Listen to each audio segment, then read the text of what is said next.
Welcome everyone to Think Out Change on this cold and blustery Tuesday night in Sydney.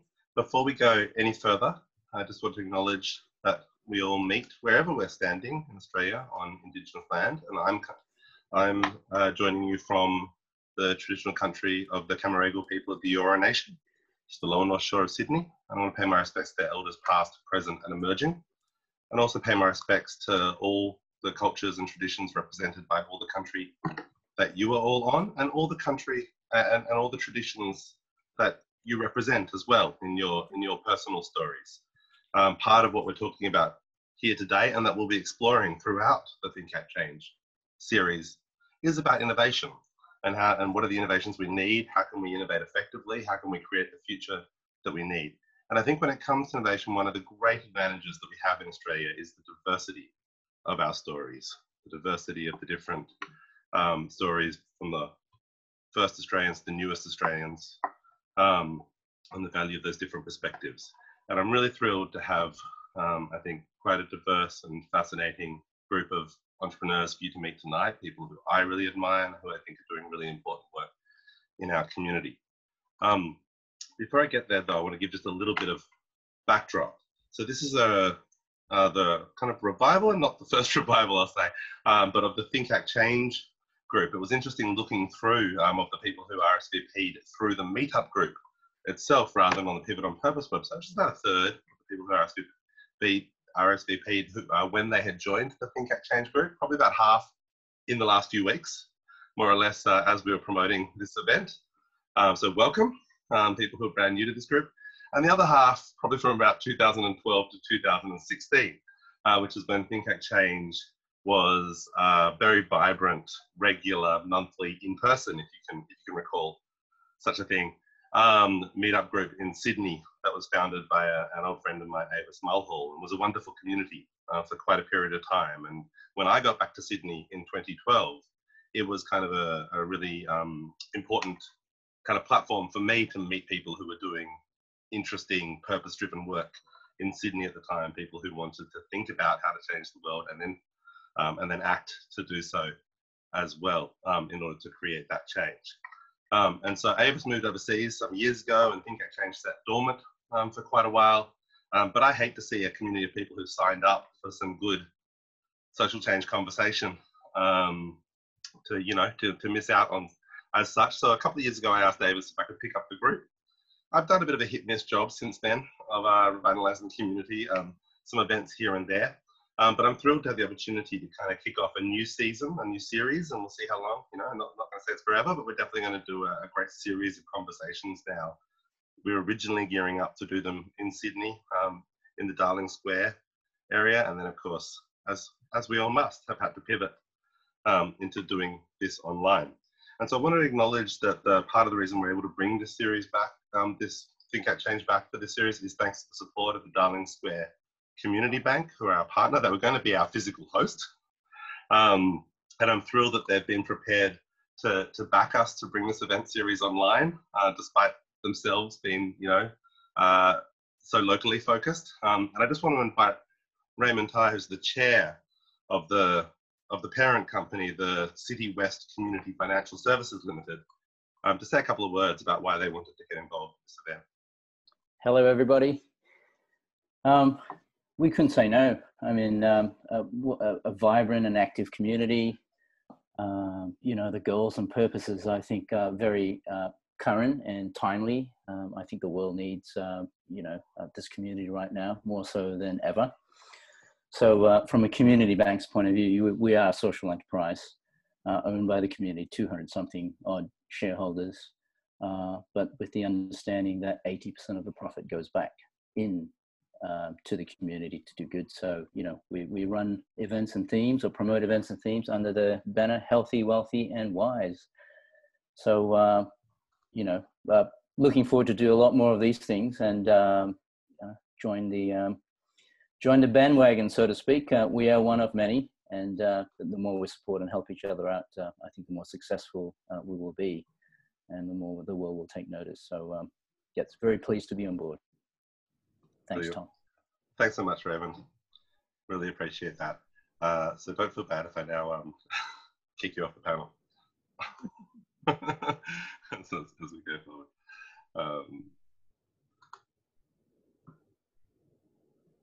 Oh no, hang on. Sorry, that's kicking you out of there. I'll figure this out as we go.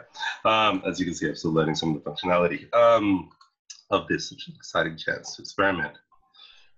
So just to set us up for what we're going to do here tonight, this is the first part of a kind of two-part event.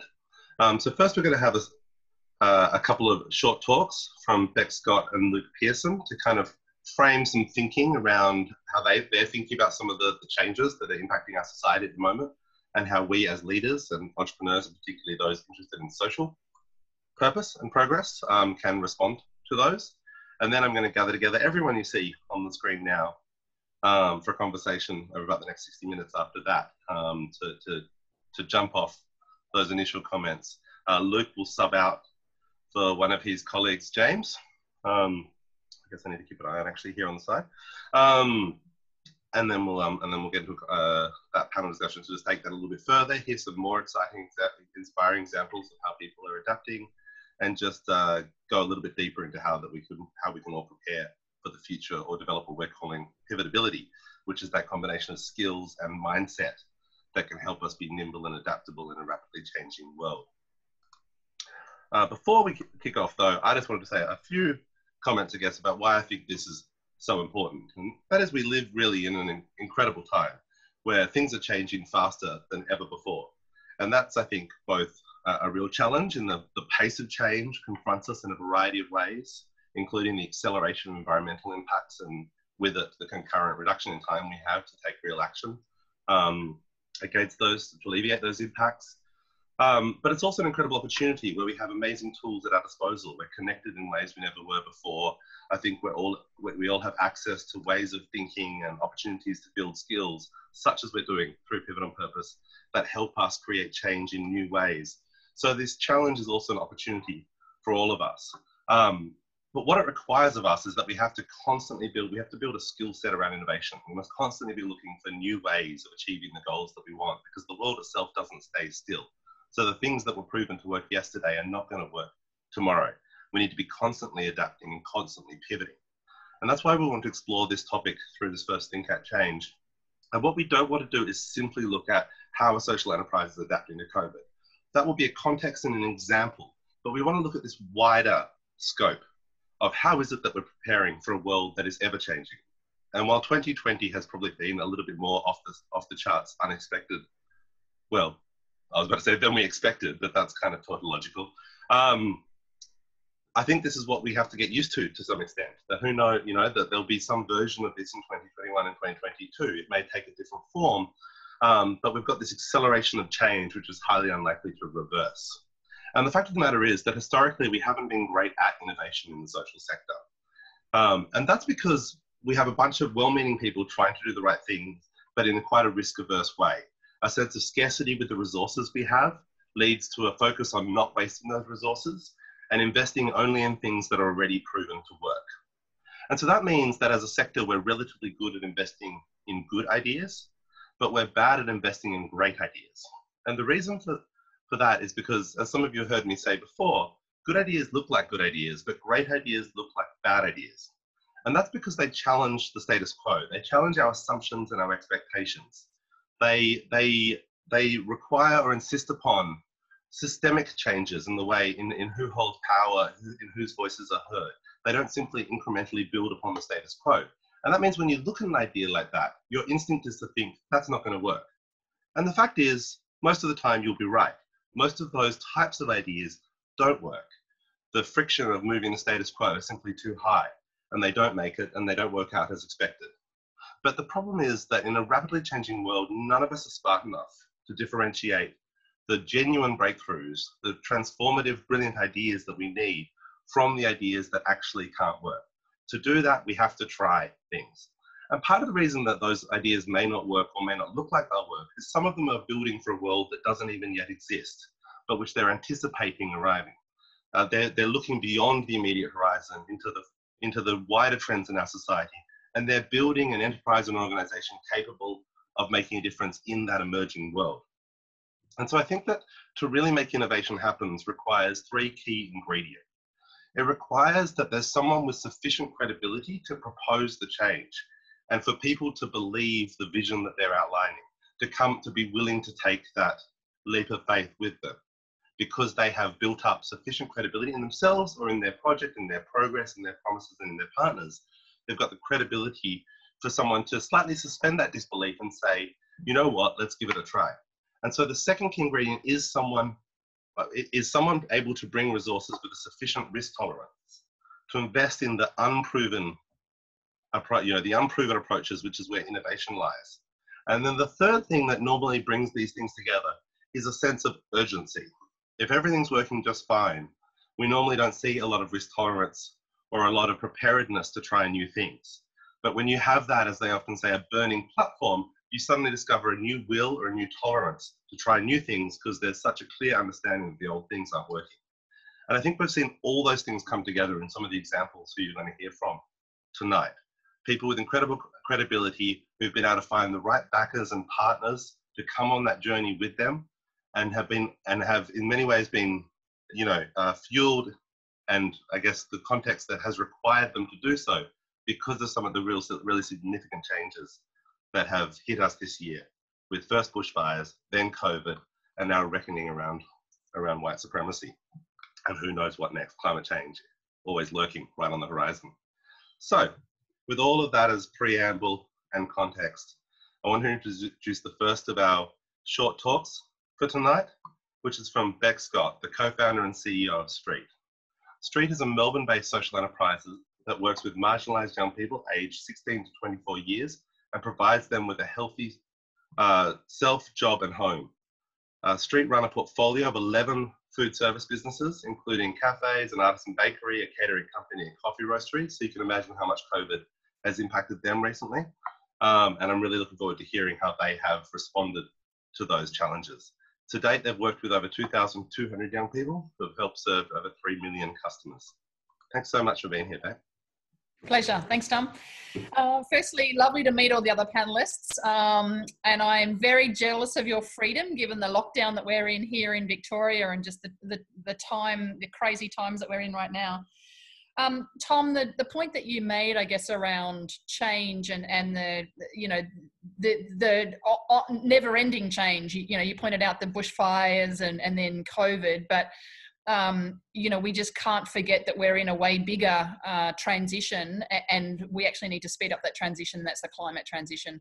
So I'm really interested, I guess, at the point of time that we're in, that we've got kind of nested crises. So if you were in parts of Victoria at the moment, you will have come off the back of your communities being devastated through fire, and now you're in the second lockdown as your community is ravaging kind of the pandemic. But the way bigger crisis that we're all in is the climate crisis. So I'm interested in the point of time that we're in right now, where we've got kind of layers and layers of transition that we've got to make, and what do we know about the science of transitions and how we bring about good kind of transitions. And I don't know if any of you have seen that crazy graph, but it shows what happens each year that we leave climate change and the drawdown of carbon from the atmosphere. Every year that we wait, that transition, gets steeper and steeper. So, by the time we get to 2050, if we're trying to do that work, it's a cliff we've got to jump off. So I think we've got some really good science and research around what makes good transitions. And one of the things, if you're happy, Tom, to let me share my screen, which I think I can. Awesome. Thank you. Can you see that? Can you all see moving feast written on there? Okay, awesome, great.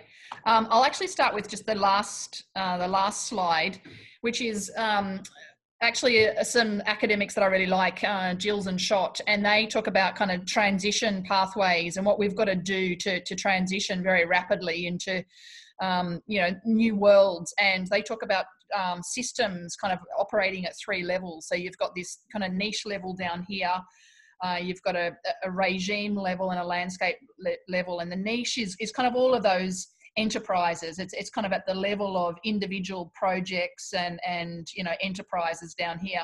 And the higher up the system you go, the more structured that you get. This level up here is regimes. That would be things like where you might get policy and, governments kind of doing interventions, where you might get industry bodies. It's where you get kind of larger structured activity. And then this landscape level up here is this more what I kind of think about as the zeitgeist. It's all the things that are happening. It's culture. It's the whole community and the way things are moving. But if you look at the way that transition happens at 3 levels in a system, you get this kind of, at this landscape level, the change happens in this level through either really long, slow change. And so the kind of macroeconomics, geopolitics, it's the slow stuff that happens in a system, or it happens right here through very, very rapid shocks. So the pandemic is a really good example of it disrupting every part of our life right now. There's just no part of our life that isn't getting that kind of shock. At this regime level, the way you change things in there, is by things like incentives and market forces, and the way that, policy, the way that government might set things like that, the way, might be alternative technologies that kind of come onto the marketplace. So whilst I'm interested in both of these things, and obviously, we've got a particular moment in time with the rapid shock that we've got here, but I'm really interested in this level down here where often or mostly radical innovation comes from. So we find that our governments don't normally lead radical, innovation. It's normally comes from this niche level. And what happens down at this level where radical innovation happens and you tend to get really transformational change, it's when actors start moving together. So it's when you start to align groups or, organizations or individuals or projects going in the same direction. And I always kind of think of that, as a kid, when you were little, you might have done that exercise where you take a whole heap of iron filings and you put them on top of a piece of paper, and then you put a magnet underneath, and then you start to drag all of those iron filings, and they all start to line up as they find a true north. I kind of think about that as for kind of all of those actors that start to change their strategies that align. So I guess what I'm doing at the moment is having a crack at building a kind of niche level innovation in Melbourne, particularly in the food system. And so that system, or that project, I guess, is what is called Moving Feast. And the way we describe it, we say it's a movement of for-purpose enterprises working towards a fair and regenerative food system for all people in Victoria. So, and when I say for-purpose enterprises, at the moment, it's mainly social enterprises, but over time, I think that will change. This is the first little group of us. So there's about 20 of us in here, all collaborating in this first iteration of this new food system. But we've got about 80 food social enterprises in Victoria that are itching to kind of join in as well. And at the moment, it's a very metro Melbourne sort of system. We're operating really, it's kind of inner city where most of us are positioned, but also where we've got the population density. And what we're doing has 3 sort of impact areas. So we talk about it being a fair food system, a regenerative food system, and a connected food system. And in those, under each of those kind of 3 impact areas, we've got 3, each of them have 3 areas that we're focused in. And I guess what I was really interested in is we were coming into this pandemic with this really interesting situation where we were about to have all of those hospitality social enterprises, caterers and kitchens and cafes and restaurants, all about to close their doors because of the pandemic, and our customers had all disappeared. At exactly the same time as a community, we were about to we're about to face all of this extra food insecurity issue. And it made no sense that you had kitchens closing at a time when we needed more fair and regenerative food going out to low-income communities who are really going to be struggling with food insecurity. So it really started as a speed dialing of a whole bunch of social enterprise mates and saying, hey, what's going to happen to you guys during the pandemic? What do you want to do? How are you going to get through this? And so I guess in that sense, it was a group pivot. It's not just an individual organisation pivot. It's us trying to create a system group pivot where 20 of us pivot together. And what is kind of interesting, and I know everyone won't be able to read this, but what it is really is just a demonstration that each of those 9 areas, what we've done is we've mapped them against the Sustainable Development Goals. Tom, I was very glad to see the SDGs on your wall up the back there. But what we've done, I guess, is try to understand how that work when you connect those things up, how that plays out at a system level. And once again, no one will be able to read this slide, but what I do want you to notice is spaghetti. What you will hopefully see is a whole heap of cross-linking. So there are 9 impact areas mapped against the SDGs. And at this stage, there's 7 SDGs that aren't part of our work. But I guess the point of this slide is showing you that when you start to work at a system level and you integrate a whole bunch of things, when you're working at trying to address kind of complex problems, you start to get a lot of cross-linking, and that's probably one of the reasons why I'm particularly interested in the food system, because whichever way I look at the food system, it gives an ability to achieve kind of a whole heap of goals at the same time. So if I'm thinking about the climate crisis that we're in, if I'm thinking about human health, if I'm thinking about land use, if I'm thinking about sustainable cities, whichever way I kind of look at some of the greatest problems that we've got right now, the food system is a really good portal to get to address those problems. So where I guess I find myself at this point of time trying to do system change work and pivoting, we've got this kind of one tiny precious little life that we've got to try and use effectively. And then I guess I'm thinking about that equivalent of that acupuncture needle.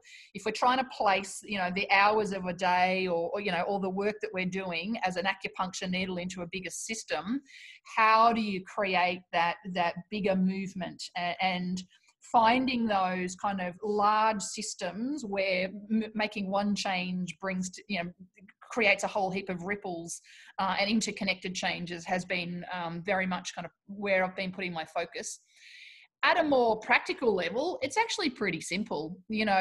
What we've got is what we would call dirt to doorstep. So we're just in the first instance taking a whole heap of social enterprises in areas, social enterprise farms, social enterprise cafes, social enterprise logistics, logistics companies, social enterprise wellbeing groups, and connecting all of our supply chains, connecting our work, and just doing a whole heap of integration. So in the first instance, it's just about connection and getting us to do things like buy within the tent. But, at the beginning of the pandemic, for example, not only did we all get into our kitchens and start making food, for the food relief efforts, we've made over 100,000 kind of meals and food boxes now, but we also started growing plants and food for, future seasons in the food shortage. So we've got 750,000 plants that we started to harvest this last couple of weeks. So, those plants are going both in the direction of produce boxes that go to low socioeconomic communities, through to going into our kitchens to create ready-made meals, through to, kitchens once again to turn into retail products that can be sold across the system.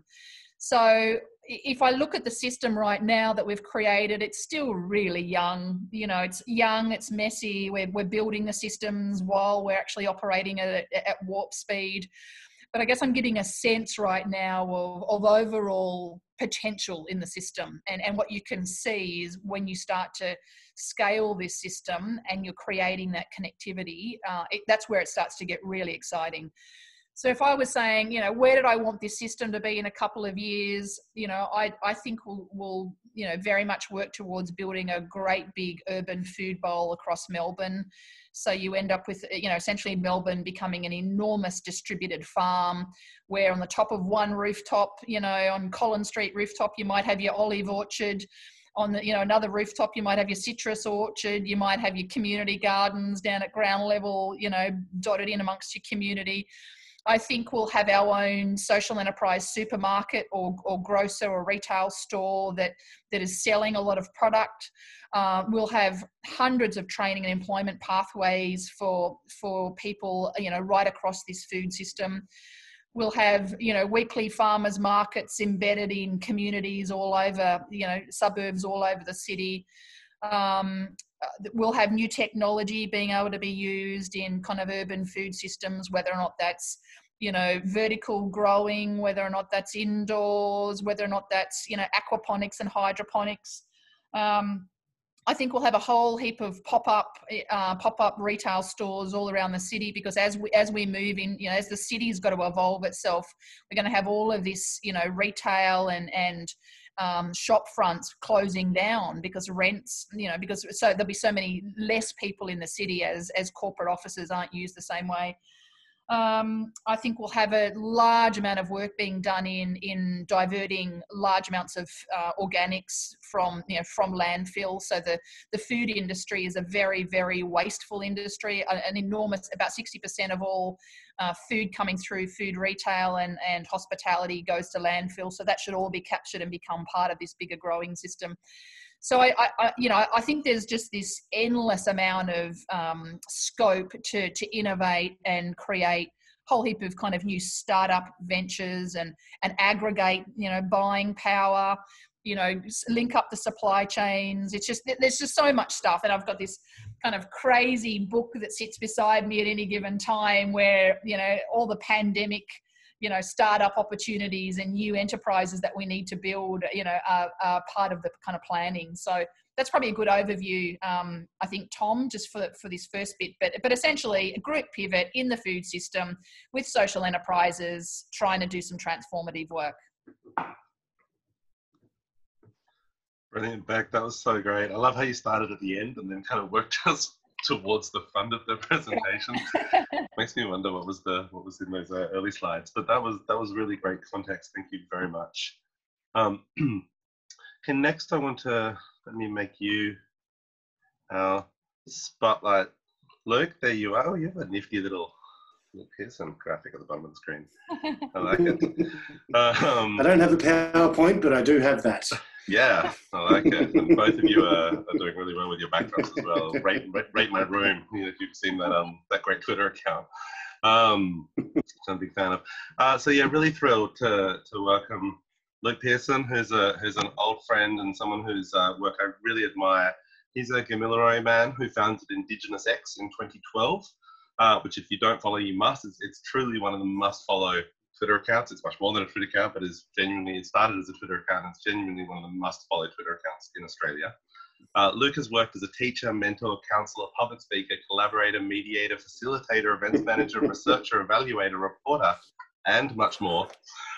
His passion for Indigenous X stems from his belief in the need to improve Indigenous media representation in Australia and have a platform for individuals to tell their own stories in their own words. Thanks so much, Luke. Let's go talk a little bit about, I guess, how we see how we've talked about, pandemic is kind of like environmental leading to economic. Let's kind of widen the lens a little bit more again, I think, to more cultural impacts as well. Thank you so much, Luke. Thanks, mate.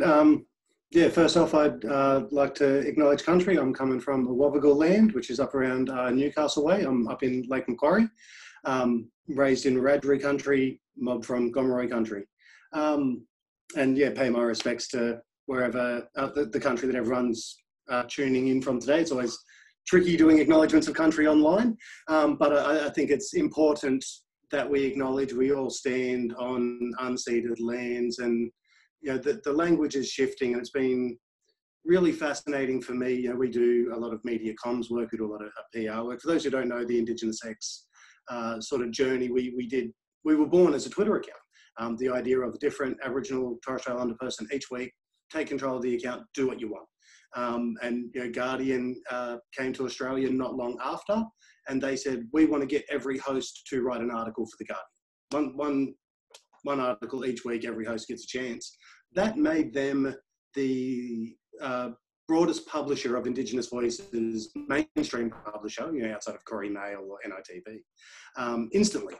Publishing one Aboriginal person a week made them by far the largest publisher of Indigenous voices that wasn't an Indigenous media company.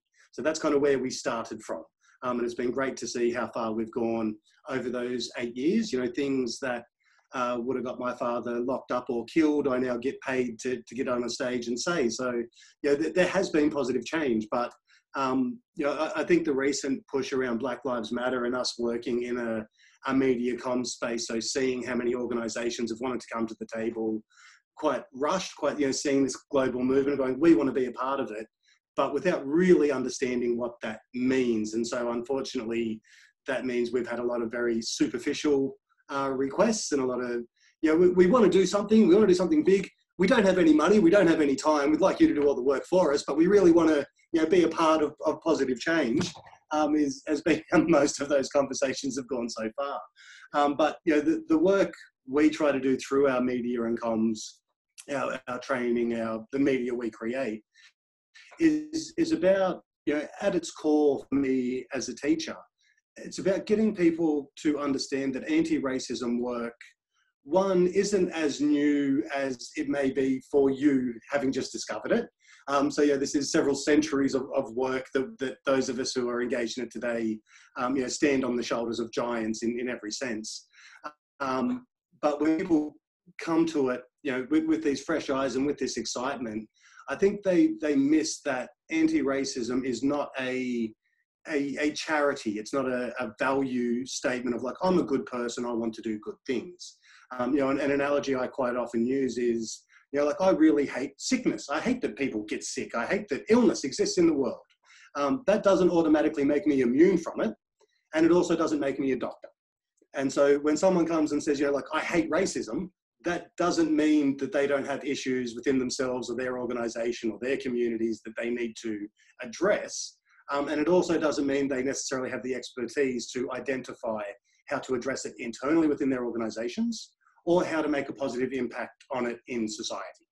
And so a big part of our philosophy around racism and anti-racism is just a very simple premise. And that is that anti-racism is a skill set. It is not a value judgment. And so when someone says, this is racist, what you said was racist, what you're doing is racist, this is racism, that is not, you are an evil person to your core. That is, you might not understand, you might understand, but it's not about you as a person. And then, we see this internally in organizations all the time. If an employee raises the issue of racism, and you have non-Indigenous or white particularly, we're not talking non-Indigenous of everyone who's not Indigenous, we're talking white.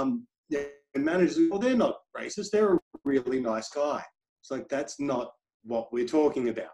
And so once you move the concept of racism out of values, good and evil, into skills, do you have the skills? And then when we look at in a professional context, so I'm sure a lot of people listening within their own organizations have sort of said, we already didn't like racism, but because of this, most recent resurgence of Black Lives Matter, we want to do something proactively. And if you just sit around in a room of people, again, use the medical analogy.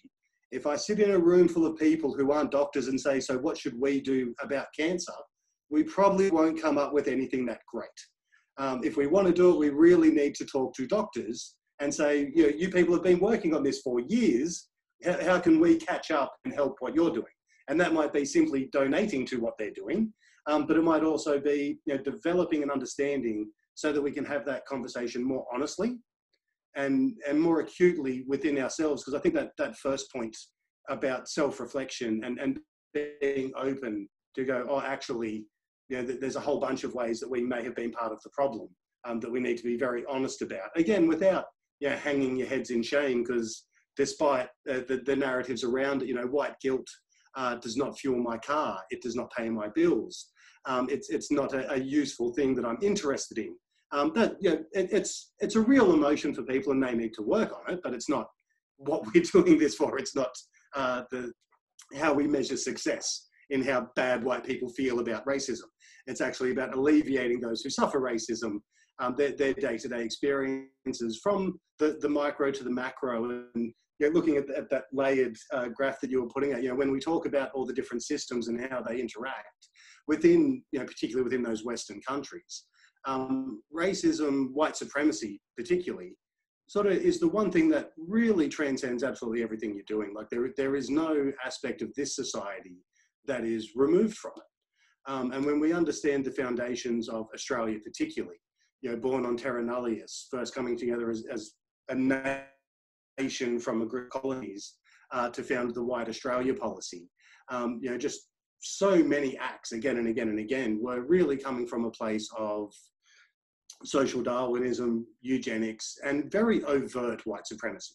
You only have to look at Edmund Barton quotes, where he very clearly says, when we talk about the equality of man, I think we all understand we aren't talking about, well, he was in that particular quote, he's talking about Chinese people.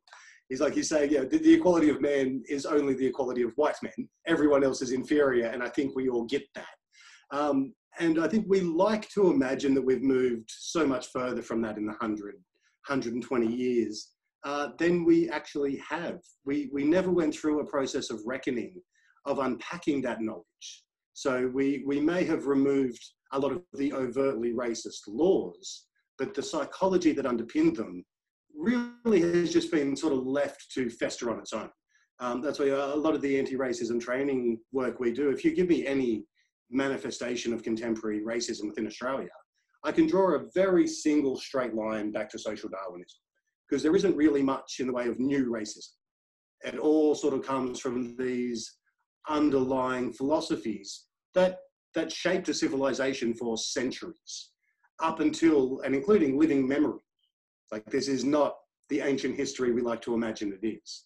And so if you're serious about that, if you found yourself in this position of going, we want to have these conversations of defund the police, of Indigenous sovereignty, of stop black deaths in custody, stop Aboriginal child removal, whatever it may be of how you want to come to the table, you really have to do a bit of that homework. You've got to bring yourself up to speed to understand where racism comes from. Again, the more globally, the better, but we're on Aboriginal land, so we're really talking first and foremost the Australian manifestations of white supremacy.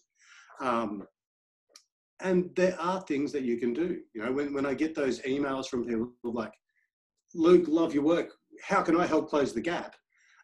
That's a very long email if I was to actually reply to all of those, but it would be more questions than answers of, are you a teacher? Are we talking about what you can do in a classroom setting? Are you a billionaire and we're talking about what you can fund? Like, who are you and what do you do is what I need to know before I can answer what you can do to help close the gap. But the sad truth for most Australia is, the first question is actually, what can we do to stop widening the gap? Because we have this, again, this value judgment of like, we're good people, we're trying our best. And if you're coming from that point that racism is only a matter of ignorance and enough education can cure it, then you don't understand the origins of racism as an expression of power, privilege, and control. It wasn't ignorance that made people claim Australia as terra nullius or enslave Aboriginal people or everyone else that was enslaved. It was a want of free land and free labour that then racism was used to justify. So it wasn't innocent, ignorant mistakes. And racism today still involves a lot of power, profit, control. And so looking at how that operates and understanding our own roles within it, whether that's just speaking up, whether that's educating, whether that's supporting other people, whether that's internally with our policies, our hiring practices. Again, give me the topic and I'll tell you, how white power, white supremacy manifests within that space. But if you're not going back, learning that history within Australia, but again, that European history of how white supremacy operates, you just can't have the conversation. Or you're going to be ignorant of so much of what happens within it, that the ideas you come up. And unfortunately, there are a lot of people who put up signposts and go, all you need to do is sign our petition and you're good. All you need to do is, whatever. So ignoring those signposts and actually understanding that it's hard work. There are people who say it's going to take as long as colonization took to undo it. I do not believe that to be true. We don't need 200 years. you know, a generation maybe. But we can start working on that right now, and understanding that there have been a lot of people who've been working on it for a very long time. And you need to sort of catch up with the space quickly and move quickly. Because while this may not have the same sense of global urgency as a pandemic or as climate change, you know, for those of us who are on the pointy end of the stick or under the boot of how this stuff operates, it is a crisis, it is an emergency, and it has been for a very long time. And just because something's been a crisis for several centuries doesn't make it any less of an emergency. And I just noticed my time is up, so I'll stop on that point. But I hope that helps people to really understand the scope of what we're doing, and hopefully give them some pointers for some starting points of how they need to be having these conversations. That's brilliant, Luke. Thank you so much. I was actually going to give you a few more minutes. You started a few minutes late, but that was incredibly responsible of you to stop right on 6:15, which was the exact originally planned. No, I'll get you back on time, brother. You're all right. Yeah. Fantastic. Thank you so much, Luke. Okay, we're going to move into our panel conversation now. I do want to encourage everyone. We've had some great comments in the chat, and I think it's a great way. You know, it's great to see what's resonating, and just you know, a place where you can share some of your own thoughts in response to what we're hearing. But initially, most of you were sending it only to all panelists, meaning only myself and the fellow panelists up here can actually see those comments. So I'd encourage you just to make sure it's on all panelists and attendees, so you can see, you know, what each other's saying. Please also feel free to bank some questions using the Q&A function, and I'll feed some of those in over the upcoming panel. Okay, so we're going to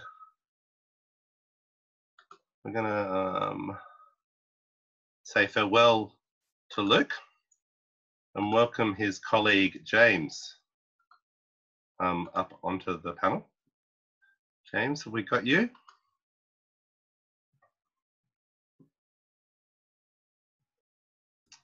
Hello. Hello, hello. G'day, James. Hello. Thanks for joining us. Brilliant. So I am so excited by the panel, the people that we have for this next conversation. I might have slightly overdone it. 6 people I know is a lot on the panel for 60 minutes, but it means it's just going to be super packed full of important, interesting stories, ideas, and insights for all of you. And so I'm very, very grateful for, you know, I know all of you are very busy, busy pivoting, busy adapting, busy coping with all the changes that 2020 has brought. So I very much appreciate you taking the time out tonight to share some of that with us. And thank you again to Beck and Luke for kind of setting some context around this next conversation. What I want to do is, so that we don't hear me talk the whole time, I'm only going to do very tiny bios, and then invite each of you to say a few more, to kind of introduce the enterprise, your enterprise, and talk a little bit about how 2020 has not gone as expected, and what you've had to do to adapt. We've obviously already heard a bit of context from Beck about Street, and Luke a little bit, although we will come back to you, James. I haven't heard from you yet. But maybe I'll ask you to go in the order that you are, that I see you in, at least, in my video, which is Rob from Too Good, then Cindy from Millhouse, then Kate from The Social Outfit, and then Duco from Haymarket HQ, and then James, back to James from Indigenous X. So Rob is the founder and CEO of Too Good, who do a whole range of different, who run essentially a number of different social enterprises, more or less, under the roof. All of them supporting, initially focused on refugees, then a soup kitchen in King's Cross, bringing people together to share a meal. The success of the soup kitchen led to creating a buy one, give one social enterprise. They've since released Pivoted a number of times, you might say, to focus on delivering good food and good things to women's safe houses, to every women's safe house in Australia. Thank you for being here, Rob. Thanks, Tom. And hello, everyone. Thanks for having me on the panel. Yeah, so Too Good to Social Enterprise, we sell things and use the profits to donate things.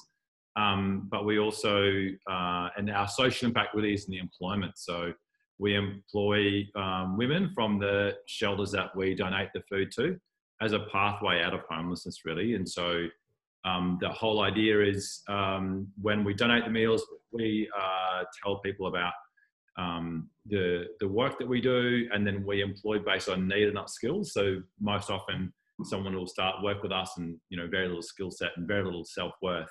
And then all we're doing really is believing that person again. And once they start to believe in themselves, that's when the transformation happens. And so, yeah, that's why I guess I gave up my day job as an engineer to focus on Too Good full time, is really to see in witnessing the transformational impact that we can have through employment, and really through the believing in someone. So 2020 has been, yeah, it's been a crazy year. Obviously, when the bushfires happened, we didn't know what our response should be. We knew we wanted a response. So we worked closely with DV New South Wales, the peak body here, to really understand where the needs were in places like the South Coast. And then we kind of had our little response, and then COVID hit.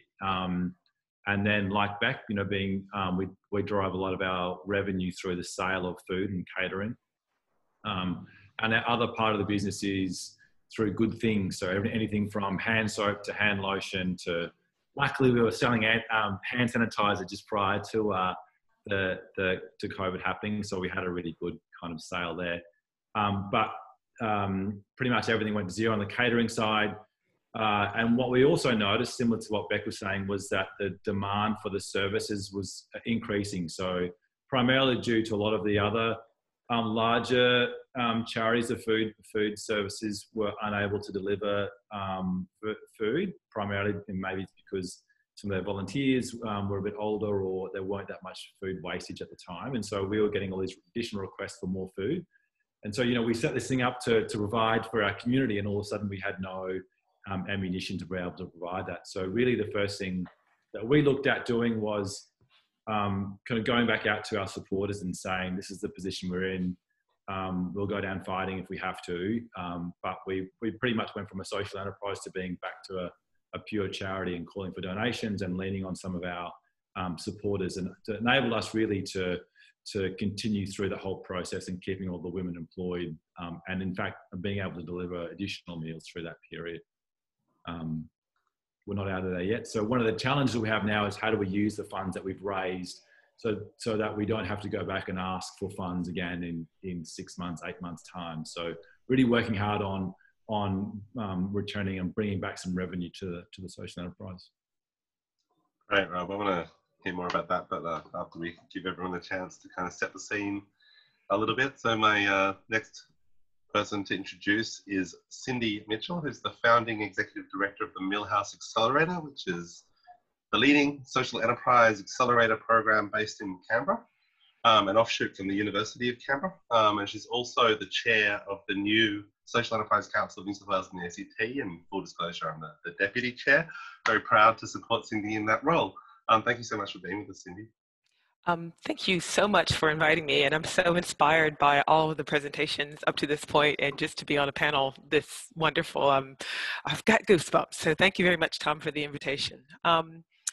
In terms of kind of what we've been up to, the Millhouse, as Tom mentioned, is the only social enterprise intermediary sort of dedicated in the Canberra region at the moment. How I said it better. Yeah, I think you did say it better, but you know, the fact is it's a big job. And I think one of the things that, I guess, reflecting on what some other people have said, what I'm really seeing at the moment is, as an intermediary, I love Beck's diagram in terms of those sort of iron filings and that gap between what's happening on the ground and what's happening at that sort of macro level. And really my role as the intermediary is to help sort of draw some of those things together, because often the activities that are happening on the ground, people are moving, but they don't actually know what the magnet is. And so part of what I do in the marketplace is to really say, okay, do you know that there are these other people who are also moving in the same direction? Because you're so busy and so focused, you don't see them. And you also know that there are opportunities now that what's happening above you. So very much, thank you for that, Beck, and giving a bit of context. In terms of the intermediary, really what has happened, again, as everyone knows, what's happened in our region with bushfires on top of COVID, on top of, you know, drought and everything else that's been happening. What I'm really seeing with the traders in our region is a beautiful vulnerability. It's like everything is just being stripped back. And, you know, I think really we're at this crucible moment. So for me as an intermediary, as a place where people come and they iterate and hypothesize and sort of test out social enterprise business models, it's wonderful. We've got our probably, I know I probably say this every year, but I feel like our best cohort ever this year. And we just started a couple of weeks ago. And I think a lot of it is just people are raw. They recognize what's happening to our environment, to our economic system, you know, to the, you know, what's happened in terms of, you know, in terms of Black Lives Matter and the whole racial colonial hegemony that exists, in saying, okay, what am I going to do? They're not just sort of scared, stuck in place. They're saying, okay, how do I, to Luke's point, where do I start? And I feel incredibly privileged to be in a position to be able to come alongside people and say, okay, here's what you're credible in, here's what you know how to do, here's what's happening in the environment, here's how we can start together. So for me personally, this has been a challenging time. So I'm Australian, I'm also African American, I'm also a Creek Indian woman. So I think for me, what has happened over the last period and working with entrepreneurs and looking at systems, it's actually quite freeing, in the sense of there's no gaslighting now. It's like, look, if you don't know, you're not meant to know. So everything is out there. All everything is whether you wish to acknowledge it or not. And so it's how you're going to acknowledge it rather than if. So I had the opportunity recently, it's my last point, Tom, very similar to what Beck was doing. We set up we had a Canberra Relief network response. So obviously during the lockdown period, there wasn't anything at Millhouse. So I put myself out there and to look at doing some food systems response work. And it was actually really freeing to be doing it at this time, because it was like, nope, every way that you would ordinarily do it, you're going to keep reinforcing those same, you know, sources of oppression of Black and brown people in our community. So how are we not going to do it? How are we going to redesign throwing all those sort of ways that we traditionally would do things? And I think this is a great time. And what I'm really keen to make sure that happens as we work together is that we have forums like this, and we're also capturing best practice, so that when we're out of this crisis period, we can make sure that we really consolidate these lessons and get them out to more people. Yeah. Thanks very much, Cindy, for sharing that. My next guest is Kate Clogston, who's the fundraising director of The Social Outfit, which is a boutique fashion social enterprise based in Newtown in inner Western Sydney, which employs recently arrived refugee and migrant women. Hi everyone, great to be here. Good to see everyone. And I totally agree with you, Cindy. These forums are so important for us all. I'm feeling such a sense of kind of energy and a little shimmer of hope hearing these stories already. And I'm sure all the audience is as well. So yes, The Social Outfit, we are an ethical fashion label based in Sydney. We are focused on providing employment and training to mostly women, not that we exclude men, but predominantly women from refugee and new migrant backgrounds. We identified that many new migrants and refugees came to Australia with sewing skills, either, you know, domestic skills that their family had passed down, or they'd worked in garment factories, you know, in their home country or as tailors. So we set up a fashion label to create beautiful clothes that reflect the diversity and creativity and strengths of our multicultural community here. We have a retail training program for young new migrants and refugees, so they come to the shop and they gain training, hands-on paid work experience in their first Australian job, and then we provide a transition pathway to ongoing employment. So we really see ourselves as a stepping stone on that pathway to supporting people to get set up, have a positive settlement experience, and get on the path to employment in Australia. And, you know, we know that employment is such a powerful ingredient in settling well in Australia, or, you know, moving through barriers and disadvantage and other, you know, complex life circumstances, because yes, it provides money and that's great. It also provides community, networks, connections, confidence, purpose. You know, like Rob said, people start to believe in themselves, and that could completely turn people's lives around. So Being in retail, when COVID hit, we found ourselves closing our doors by mid-March. Being, you know, a non-profit social enterprise, we feel very fortunate that we do have a revenue stream, that we were able to continue online. A very, very small percentage of our sales, less than 20%, were coming in online, but predominantly it was the shop. So the moment that the shop closed, like a lot of retailers, you know, around Australia and around the world, there was a shift in focus. How do we sell more online, and what is really required of us as an online retailer? What do the customers require? So we were sort of asking ourselves all these questions, which ultimately, you know, short-term strong focus on selling online has led to kind of a longer term strategy that's going to support us to grow our sales and therefore our impact through employment. Another piece of what we do in addition to employing is we provide training programs. So we had a bunch of women who were engaged in industrial manufacturing, sewing classes. They were coming to manufacture some tote bags through an Earn and Learn initiative. And obviously to keep everyone safe, you know, that needed to shut down as well. And our first instinct, I think we kind of went into a bit of a cave for a couple of weeks, maybe really just trying to stay connected to each other, talking on the phone. We set up a WhatsApp group with our staff and students, and it was really like, you know, just checking that everyone was okay and that everyone was coping and everyone's kind of base level needs were met. And I guess having a sense that, you know, going back to our core values, what do we stand for? It's really about community and collaboration and staying connected. And so we thought, well, let's just set up a Zoom call. And, you know, we can't do industrial manufacturing online, but maybe we could, I don't know, we could do crochet or something. And so, you know, in terms of a pivot, I think, you know, it wasn't like this idea fell from the powers that be, or us as an organization were like, right, we're going to go from A to B and we're going to do it like this. It really came out of just talking to the community and what did we, well, yes, people wanted to continue to meet. Well, what are we going to do? What do we want to learn? You know, a few ideas were thrown around, and we actually realized it was really easy to teach and to share craft skills online, because you can hold up your crochet to your Zoom camera and it's actually really straightforward. So we kind of went into this 10-week pilot of exploring how to share skills online, and people were sharing their home projects, things they were working on. People were having cups of tea and had their kids. We showed a video at one point about the history of patchwork, and we're also watching the video together where everyone was crafting. And I just feel like, you know, when it does come to making a pivot like that, you know, in difficult times, for us, it was about really just checking in with what our values are and, you know, what are the needs we want to serve, and how can we use the resources we've got just to stay connected, and something beautiful's come out of it.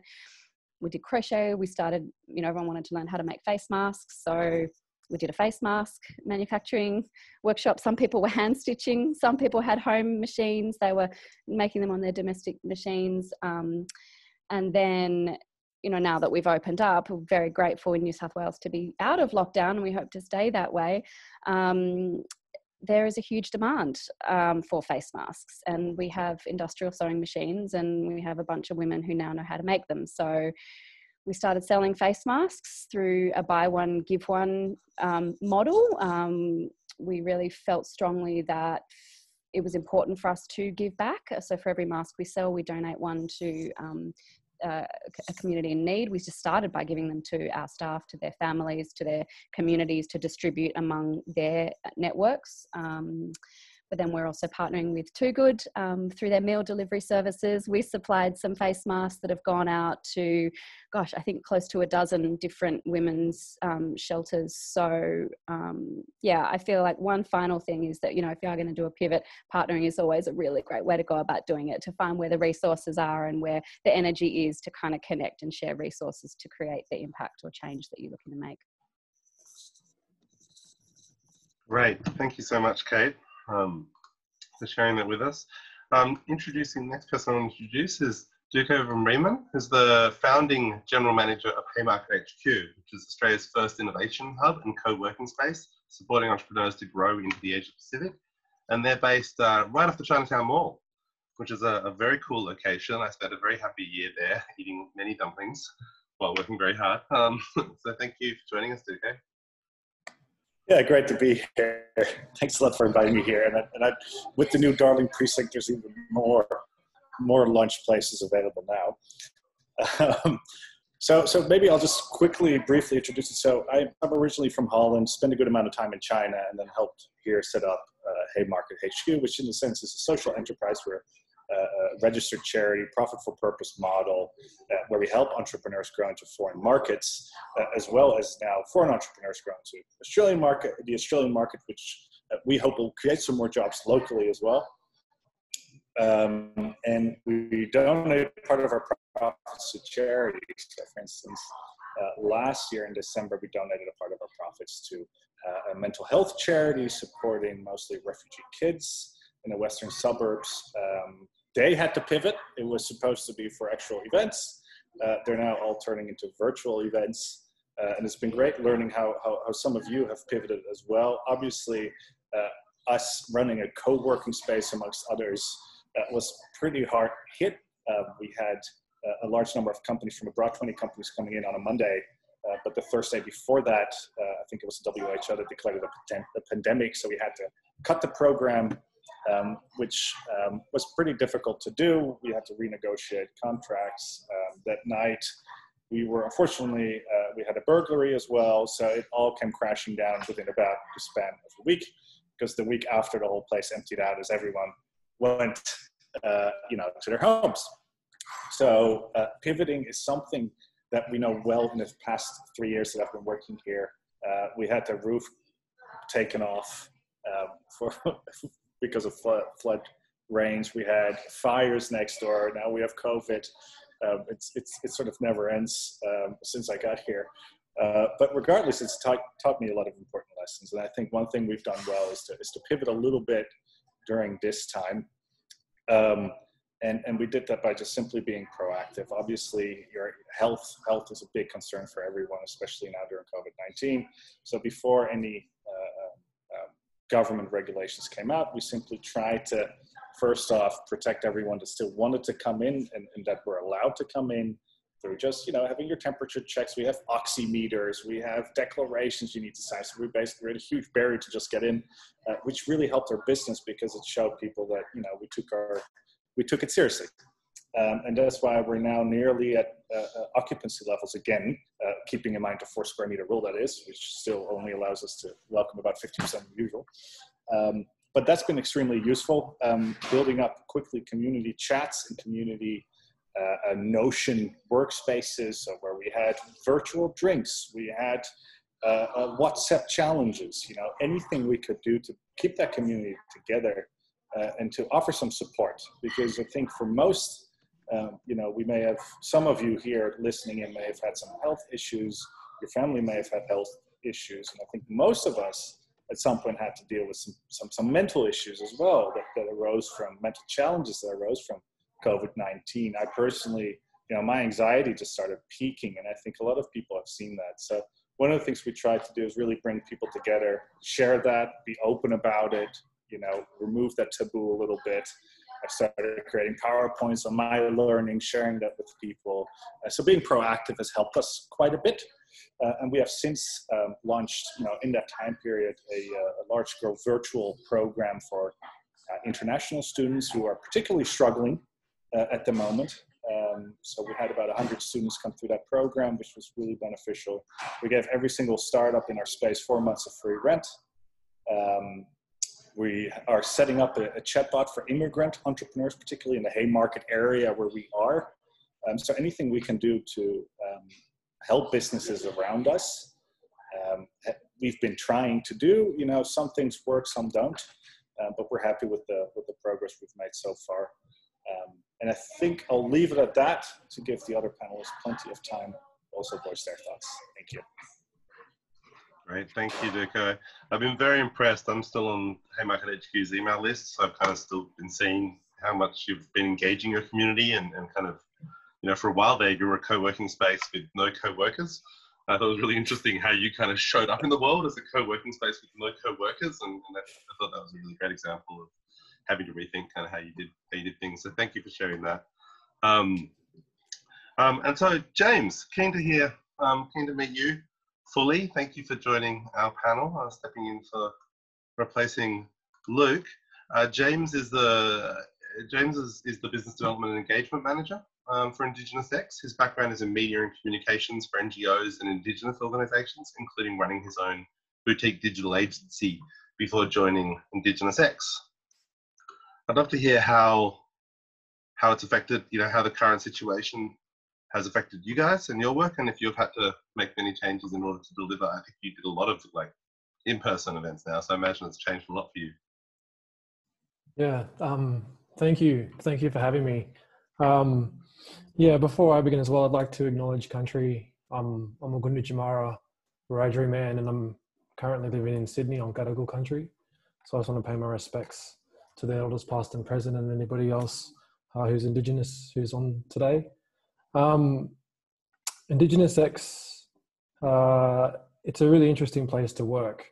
I've worked in the NGO sector, and I've also worked for private sector as well. I had my own agency, which was all looking at doing marketing and communications work, servicing the Aboriginal and Torres Strait Islander community. And I found that it was difficult to do it on my own. There was a lot of big players in the space, particularly non-Indigenous agencies or Indigenous agencies who had a lot of non-Indigenous staff. So when Luke came to me and said, Indigenous X is becoming something, can you help me take it to another place? I was really interested to kind of come on board and try that. The model that we had at the time for raising funds, because we don't operate with any funding, was through Patreon, so through donations from a number of really generous people in Australia and overseas. And then Luke had a couple of small jobs. So I looked at that model and I thought, how can we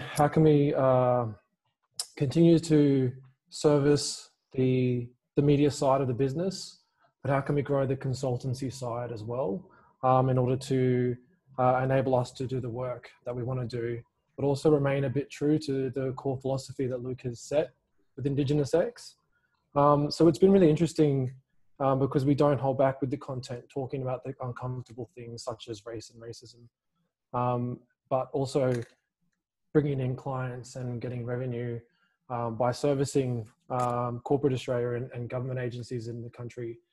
It's quite an interesting place to be in. There was a lot of work we were doing was at conferences, and it was face-to-face. So when COVID hit, we actually lost a number of clients for 2020. And so we had to pivot and we had to pick up new work and change the way we operated as a team. And that came with its own set of challenges, because a lot of people were coming to us saying, we want to engage you for your services, but we need video content. So you need to film people on Zoom and edit that content. And so we started to really try and diversify our skill set and where we could bring in people to assist us to do that. It was also, from the content side, it was really interesting. Luke kind of touched on it before. Through the bushfire season, we had people writing articles and contributors talking about Indigenous fire practices that have been happening for thousands of years and how they were kind of left out of a lot of the conversations in Australia and kind of put to the side. And we saw the impacts of the bushfires. It's been really interesting from an Indigenous perspective with COVID-19, with the Indigenous response. We work closely with the Australian Indigenous Doctors Association, and just seeing the way the Indigenous community has talked to each other about COVID-19 and comparing it to the wider Australian community and the response to health messaging. Yeah, it's been a really eye-opening experience at this time. And just seeing Indigenous businesses trying to survive through digital, through particularly Instagram, watching that space, particularly with retail businesses or artists or designers, just watching how they are trying to grow business through this time, I find quite fascinating. Yeah, that's a little bit about us. Well, thank you, James. So thank you all for that quick snapshot of, I guess, how your world is changing thus far in 2020 and how you're responding to that. Beck, I wanted to bring you back in now, as everyone else, not so much to give us a quick update, but I was interested in something that Kate mentioned about partnering to pivot, which I thought was a really great point, but it got me thinking about that classic, I don't know, what's the, like, aphorism, I guess, that if you want to go far, go with others, but if you want to go fast, go alone. And what I'm struck by with Moving Feast is an example of going fast, but together, it kind of violates that rule in a way, to be able to bring 20 different organizations together, all while they're in the midst of you know, the stress of severe impacts and sudden impacts to their businesses, and been able to formulate such a kind of coherent and a coalition focused response so quickly. Could you talk a bit about, like, how did you pull off that magic? There's another saying that says social change happens at the speed of trust. And so, and I think that's really true. And so it's no surprise that the 20 organizations that are in there, I know them all, you know, so it's not like I've been, you know, I've just gone through a social enterprise index somewhere and gone, who's doing food, you know, let's talk to them. I essentially speed dialed all my friends in, you know, all my social enterprise friends that I'd known over 10 years. So in that sense, I don't think we should ever underestimate social capital and how critical, you know, social capital is in a pandemic, because I think, you know, we often look at organizations from afar. We might read our financial statements, but what doesn't show up in any of those balance sheets is all the social capital that we have. And so everyone who's spoken tonight, what's become so clear is that absolutely core to our pivoting has been relying on the social capital that we've built over years and years and years, that we're not starting from zero. We've got all of this richness in the relationships and the communities that we've built around ourselves over whatever period of time we've been around. So I think what we've each done is we've just drawn down upon that social capital and we've let it just enrich what we've been doing. We haven't tried to do that work alone, either as organizations or you know, as enterprises, but we've gone out really broadly to that. And you know, I think that's one of the things that social enterprises are particularly good at doing. We're really resourceful, and we don't just, you know, say, oh, well, I can't build that, I haven't got any money. We don't see financial capital as the only barrier or the only type of capital that's there. We know that we've got, you know, political capital and social capital and, you know, environmental capital. All of those things factor on the balance sheets of social enterprises, and they are where our value lies right now. If I could just add it sort of as a counterpoint to that, we had in the Canberra food system the exact opposite of that. So we had traditionally competing community organizations trying to do a whole system response in terms of the food, and it was a fucking nightmare. Please don't leave that in. You can edit that out. But it's exactly that. Like, it was when you don't have organizations, when they typically are competitors, when they don't have that trust. And I love that you raised that point around the importance of trust. It's really key to how we build our Millhouse, our programs and our accelerator, that they work in a cohort and that they support each other. And this is something that happens, I think, naturally among social entrepreneurs anyway, but that whole idea that your success is my success because we are trying to make a system change. I think we as social traders are uniquely positioned and able to respond because of that willingness to work together and collaboratively and trade and trust. Mm. Yeah, I love that. It is so important.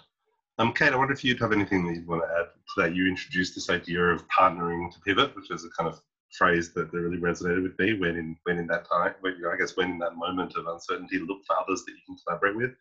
What led you, I guess, to you and you know, much as with Beck's example, you and Too Good already had a relationship, I know, and do you think that was really important in allowing you to partner quickly in response to these challenges?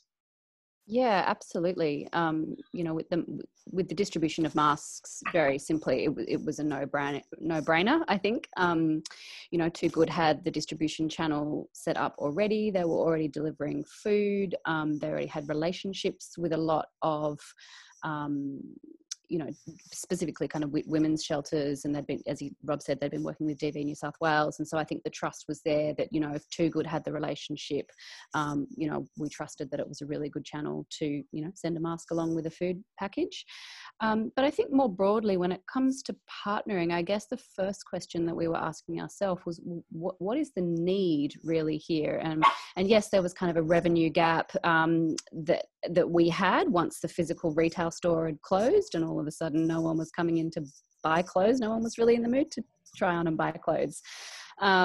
People were maybe less in the mood to donate, or didn't have as much capacity to, you know, for philanthropy in their life, maybe as they used to after not only all the bushfire appeals and then, you know, the situation that nonprofits find themselves in, you know, and I know not every social enterprise here is also a nonprofit, but so that's kind of our circumstance. But looking at the need kind of beyond the revenue issue, you know, the community needed to feel safe, to feel supported. And then, so how do we do that? And what resources do we have to meet those needs? And then just thinking very laterally about who else in our community does have resources to meet those needs. You know, is it really worth us completely skilling up in every area and trying to do everything ourselves? Absolutely not. And I think, you know, a really good point Beck makes about the social capital. I mean, that stuff, it's very hard to quantify that and, you know, put that down on a balance sheet. But that's the stuff that makes us pick up the phone and have a conversation that could literally change your day and then change the life of a bunch of other people that will then benefit from that yes that the person's given you at the other end of the line. Yeah, I'm keen to hear what others think on that too, around partnering and when the right time is, and yeah, meeting needs and using resources and how best to do that, all of that. For sure. Does anyone else want to jump in before I throw a new question in the mix? Rob, you're the other side of that very partnership.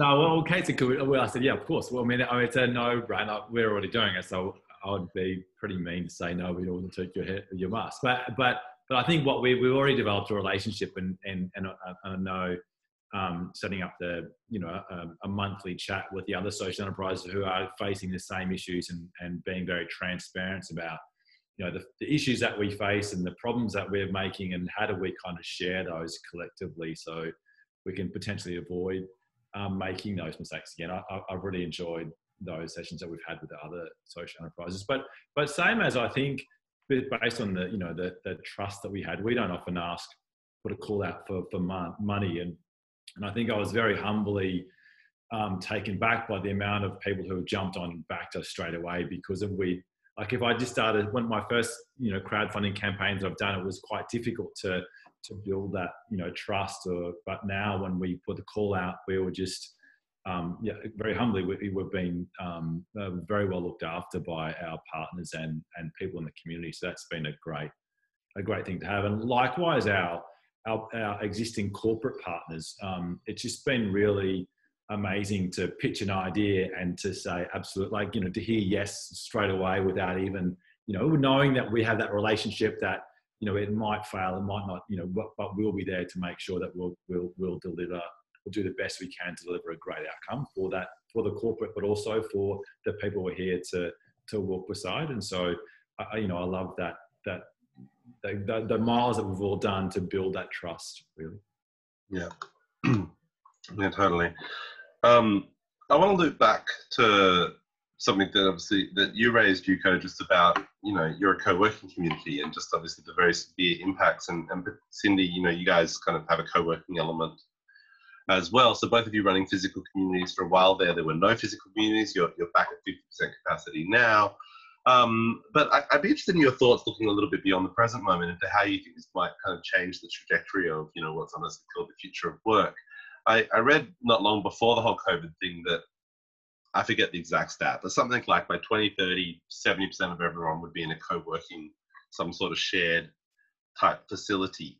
Do you think that big picture, that is still the trend, that this will obviously disrupt that for a period of time, but it will get right back on that same trajectory? Or do you see this as an event that kind of fundamentally pushes us off onto a somewhat different course, and that by 2030, we're going to end up in a different place than we would have absent this kind of shock to the system? Do either of you want to go first? How's your crystal ball, Duca? Would you like to go first? Yeah, look, I mean, I guess full sort of transparency here. I don't run a commercial co-working space, so I sit here in a space that I don't pay rent for.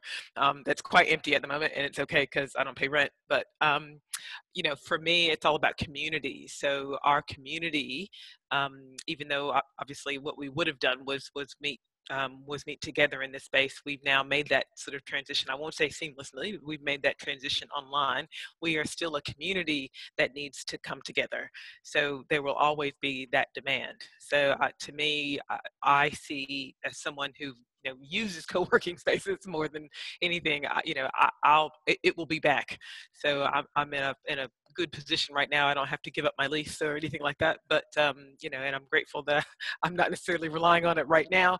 But I definitely think that desire and that need for us still to come together, that we're still human beings. Like I don't think we're going to quite get over that. But at the same time, I think some of the barriers to remote work and working from home, I think that's what this moment has done. It's like, oh, actually, we can, still look after productivity. We can still do these things. But for me, I don't think co-working's dead just yet. Yeah. All right. I agree with you. I think, I've been in contact with about 50 other spaces or so in the past 6 months, and I'm part of a lot of these discussions as to, well, is co-working dead? What can we expect? For now, depending on where you are, it's not dead. We have revenue coming in, as do many others, albeit a lot less than it used to be. Looking at the future, I think, if anything, this COVID-19 pandemic has given us the opportunity to trial working from home. Doesn't always work the way we like it, but I think a lot of people actually enjoy spending more time with their family, their newborn child, in their neighborhood, staying at home, staying more with their partner. And I think that is a trend that will continue. And obviously then as a business owner, as someone that then has a number of employees, you're going to have to cater for that. You're going to have to think about, well, where would I feel safe if COVID-19 does not disappear, if we do not find a vaccine, it remains a fear, which will likely be the case for the coming years. If they want to spend more time at home, if they want to not work in the office 5 days a week, but maybe 1 or 2 days a week. So I think as a business owner, you start thinking about that and you start doubting, well, do I need that lease, which is costing me 20% of my profits? Do I need that landlord that didn't give me any leeway on my rents, didn't give me rent relief and such? I think a lot of business owners are going to come out of this with some trauma, because they're like, what am I going to do with all this very expensive lease that nobody cares about at the moment? So yeah, I do think that the way we work is going to change, and that's just as a result of this particular pandemic. But we haven't even taken into account, for instance, autonomous driving, which I think is going to have a huge positive effect as well as to where we can live and where it will be our second living room, really. So the way I see it now, and this may change in the next few months, but the way I see it now is that probably first off, more companies will start looking at where can I find flexibility. Now you can currently find that in co-working spaces, but it may mean that the commercial real estate market will start catering to that as well. So more month-to-month leases and such. I think that there will become an increasing demand for co-working space type of operators in suburbs. So, you may have one in Newtown, you may have one in Parramatta, or well, probably a few in Parramatta. But I think it's going to be more distributed, because the city centers are losing their value, at least currently. That may bounce back, we don't know. But in a way, I hope it doesn't. I think in a way, this is actually a very healthy development. So I do not think that co-working is dead, but I do think we need to start reinventing the way we want to start servicing our customers. I think more people will want to have a contract with, maybe a few hours at this co-working space for that employee. That other employee wants to go somewhere else. There needs to be more flexibility. That's something we'll have to take into account. There may be an increase temporarily because of job losses. If you look at what happened, in 2009, 2010, a lot of people lost their jobs and they turned to, starting businesses. So there may be somewhat of an increase in demand. Time will tell. The industry is almost too new to say. But I think that, yes, it will be challenging for a lot of existing operators, but also that that's probably where the growth is going to be in the future. So no, co-working's not there. Cool, thank you. James, I wanted to bring up a little bit with you, but then expanding out to everyone else, because I think obviously this is an issue that does affect all of us, but the real rise of the Black Lives Matter conversation, initially I know that's not new, but the way it's kind of burst out to the mainstream, I think is just yet another highly unpredicted kind of event of 2020. And one of the things I've been fascinated by that, and I think it represents a real change in much of our business landscape, is how many companies have felt like they had to say something, essentially. That I think it's getting harder and harder as a company to stay neutral and to say, look, we're just here to sell soap. We're just here to sell ice cream. We're just here to do whatever. You can't expect us to, be making statements on these sorts of political issues. And I think increasingly people aren't accepting that they think this is kind of a reckoning. And so I'd love your thoughts on, you obviously said that you've had a lot of people, Luke mentioned you've had a lot of people coming to you and kind of saying, help us, what should we do, how can we help? But often without perhaps resourcing or the true commitment to make a difference. So I'd love your thoughts on kind of what do you think is the responsibility of businesses generally, but particularly social enterprises, I think, who you'd expect and hope to be a little bit out in front of some of these things, to step up at this moment? What can we do? What's appropriate? I know people are putting black pictures on Instagram. What's the step beyond that, I guess? And then I'd love to hear thoughts from everyone else on the panel as to how you've thought about what your role is, if you have a role, what you should say, etc. in this. Well, let's start with you, James. Love to hear your thoughts.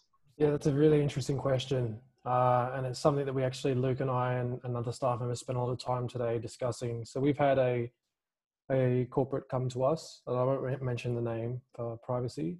They did something on through their channels during the first kind of big kind of push for Black Lives Matter. They have a US affiliate who did something in the US that was very much for their audience there, and they wanted to do something here in Australia that was more to the Indigenous community. So they came to us to consult on that, and they said, look, we want to do more with you. Would you be interested in talking, having further discussions with us? And I said, great. Yeah, look, we're open to it. Luke and I had a discussion. We said we're really keen. So they've come back to us and said, look, this is what we want to do. It was another symbolic gesture for the cause. And my feedback to them was, these symbolic gestures are great. In the Indigenous community, we've had so many symbolic gestures over the years, but there's no real tangible things that come from them besides making people feel good, particularly white people. So my advice is, what are you going to be what are you doing further? Are you hiring Indigenous people? Are you working to educate your staff on anti-racism, what Luke discussed before? Like actually looking at the structures of anti-racism and bringing experts in to talk to people to break that down at those levels. And it's, look, to be realistic about it, not everybody's in a position to go to that level to hire or to spend money on the training. But I think it needs to be a more proactive approach at looking beyond the symbolic gestures, because there's a big thing with the community now. A lot of black fellows are asking, you posted a square on your Instagram, and now what? Like, Black Lives mattered 200 years ago, and they're going to matter 200 years into the future. Like these symbolic gestures are cute, and I think they're nice. They make people feel good in the moment, but there needs to be much more tangible things. And I think corporate Australia could be doing a little bit more, particularly around Indigenous lives in the country. Yeah, thanks, James. I'd love to open that up to any of the other people on the panel around how you guys might have thought about, what to say, if to say anything, what your role might be in relation to this conversational movement. You go. So sorry. That's all right. That's okay. Just want to, first of all, just thank James for that and acknowledge what you're doing, because I think it's really, really important. The Black Lives Matter movement, as you all know, is very much coming from the United States of America, and a very specific, I guess, manifestation of racial oppression around how my country was actually founded on the backs of African slaves, and it's I think the first I guess, point of education for Australia is making sure that we orient the discussion and we orient the movement where it belongs, which is around the treatment of Indigenous Australians in this country and their continued oppression and systematic racism. And so every time, you know, the question comes up, as just exactly as James said, it's basically, well, what are you going to do about it? There is no room for any symbolic gestures. It's basically, you know, we are trying to rewrite a narrative as a country, and this is our moment. And so I just, you know, I think, going back to Tom's sort of original point, the whole thing for us, for Black people in this country, this conversation is not new. It has never been new. And the idea really right now in this moment is, and it's certainly where I guess my motivation in the work that I do with entrepreneurs right now is to say, you have a part of this narrative. This is part of, you're trying to get a social license to operate, to do whatever it is your social venture is. This is now part of it.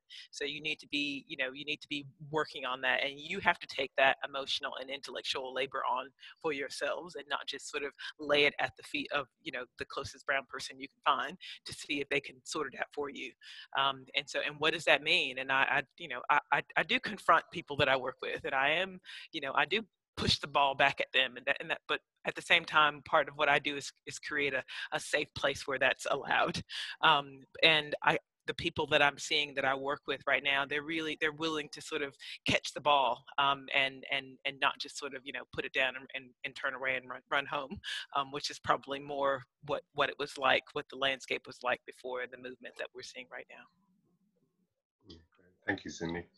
Rob, you were going to say something. No, yeah, I was just literally just going to say, like, we see it quite a fair bit. I mean, the people that we are working with are women over 50, women in domestic violence, and women's shelters. And each year, International Women's Day, we love it because it's our busiest time. People buy all of our stuff, but there's always organisations and companies we only ever hear from that once a year. And so, you know, when Black Lives Matter happened, or when we decided to learn better as a company ourselves first, and to go inward and say, like, how do we as an organisation, you know, respond to this in the best way? And I think it's just through education. So we're committed to do a wrap internally, and sort of say we've allocated resources to make sure that we, you know, can walk that path, and do a wrap. But I think we see it quite all the time, and I think that the way that we've chosen to respond is really through education of ourselves in the first instance, and acknowledging that we don't know the answers.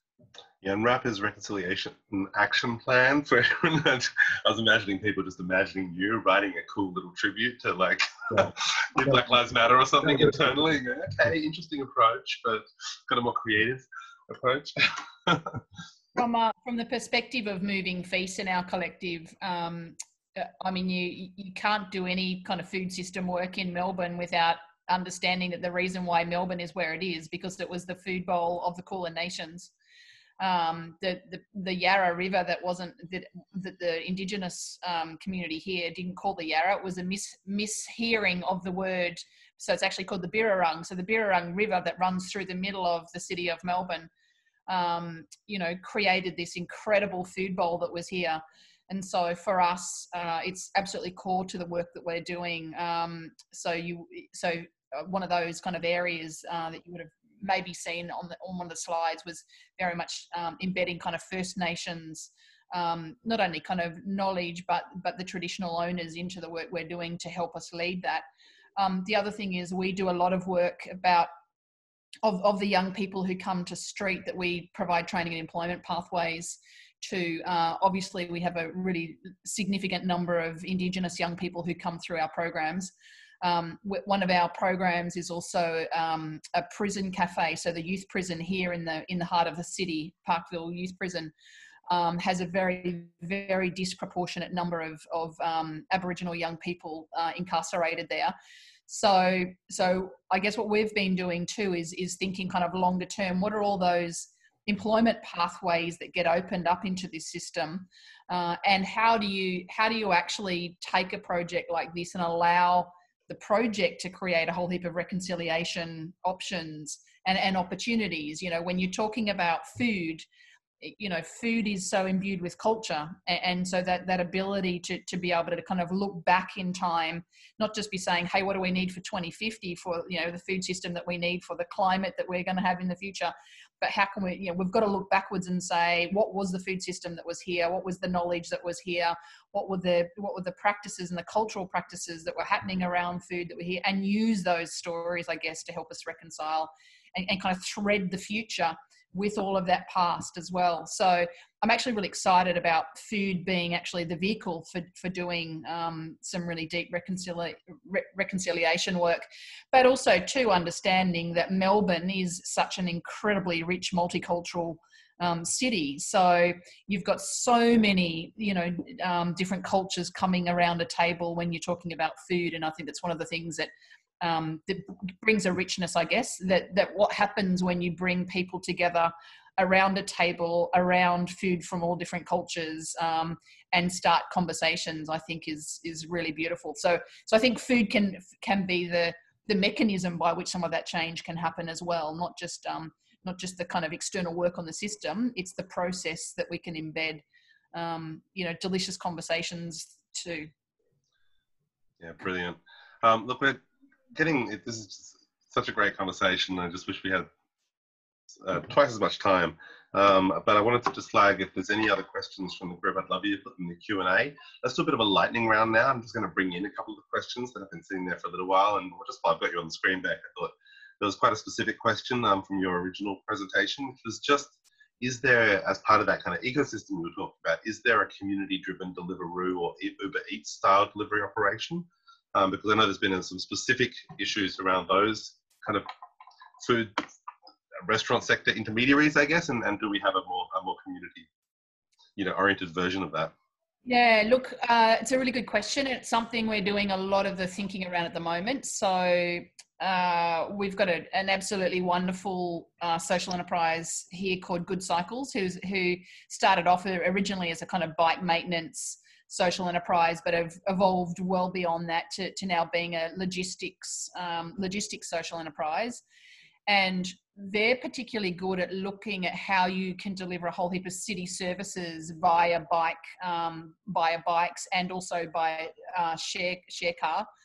So we've been looking a lot, talking a lot to them around how might you be able to create some other options, some Uber Eats, Deliveroo sort of alternatives. At the moment, the model doesn't stack up particularly well when you're taking, for example, you know, a meal and taking it to a doorstep. But where the model absolutely does stack up is where you're doing delivery of larger parcels. So where you might have a box of food that's going to a family on a cargo bike, and you're getting, you know, a whole heap of trucks and delivery vehicles out of the CBD and getting onto bikes. So you not only end up with a really low footprint transport model, but you also change the nature of the city when you haven't got masses of trucks going through the city. So what might it look like to become a far greater kind of bike-based, you know, food delivery system? The other thing that I'm really interested in doing is thinking about logistics on a really small scale. So if you're creating almost like tiny little miniature food hubs, where the distribution from those would need to be, you know, could be really small. So say you put a farmer's market right in the heart of a suburb, and you got a far greater saturation of farmers markets all across the city.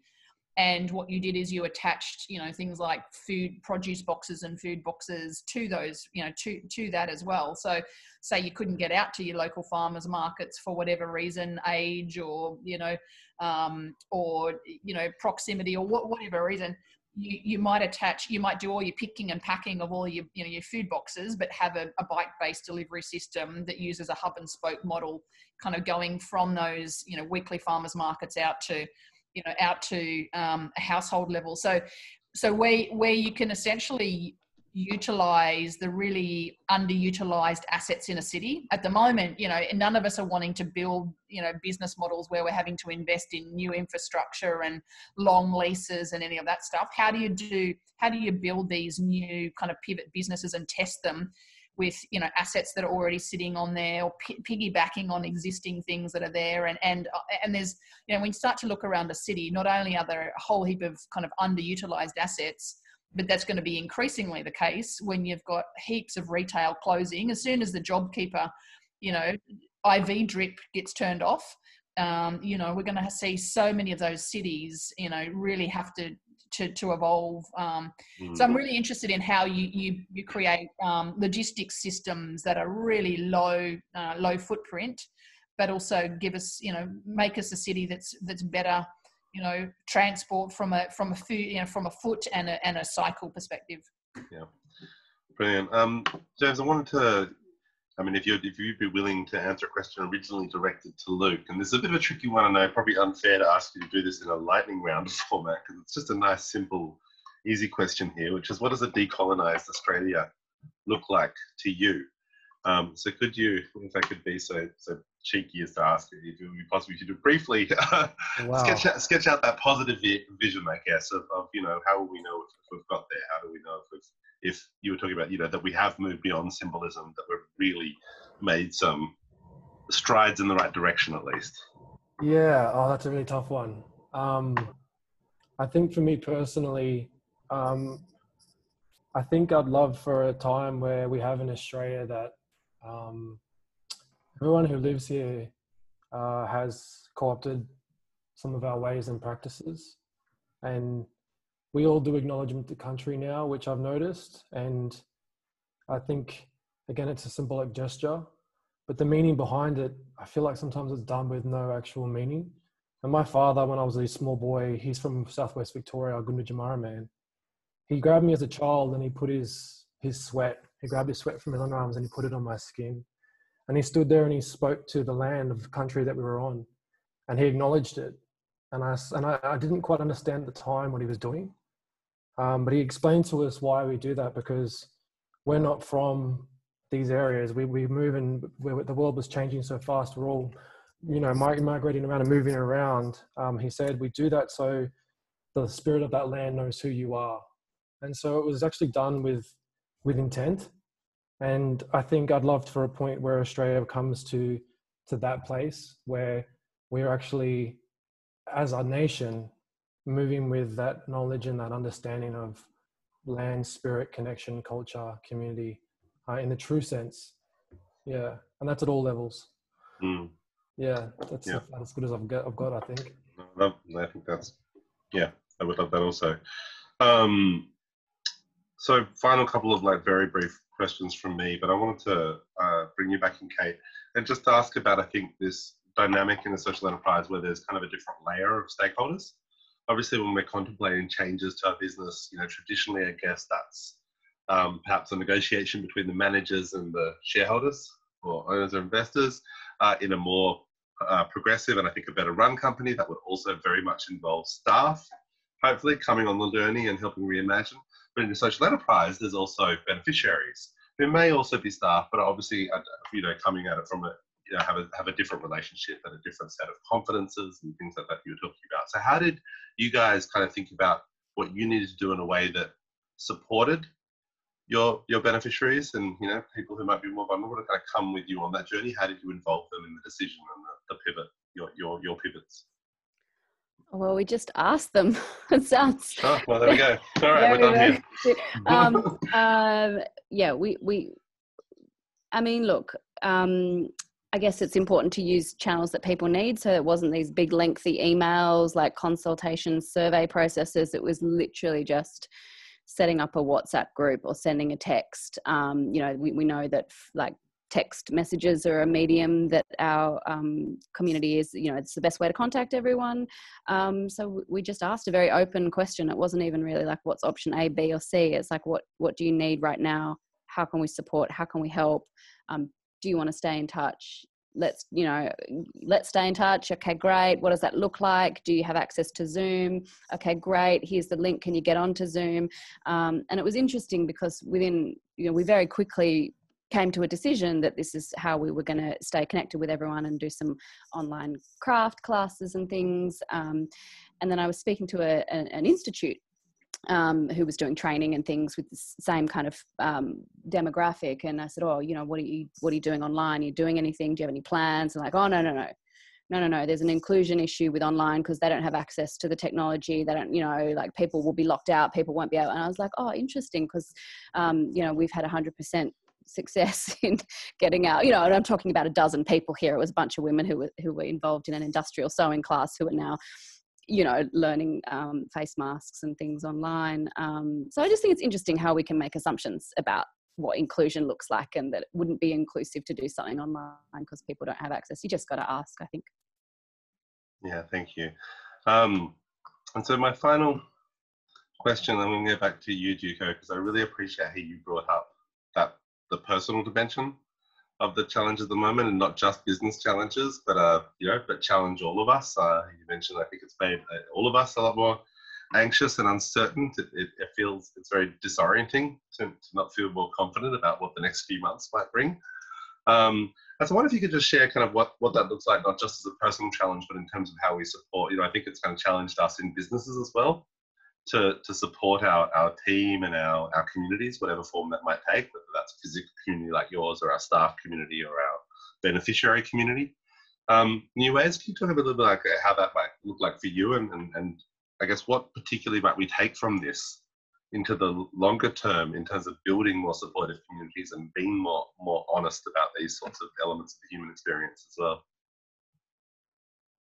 Yeah, well, I think the first thing that was really important is, you know, as a sort of a manager that has a small team under him and responsible for a slightly larger community, you know, it's just being open and honest about it.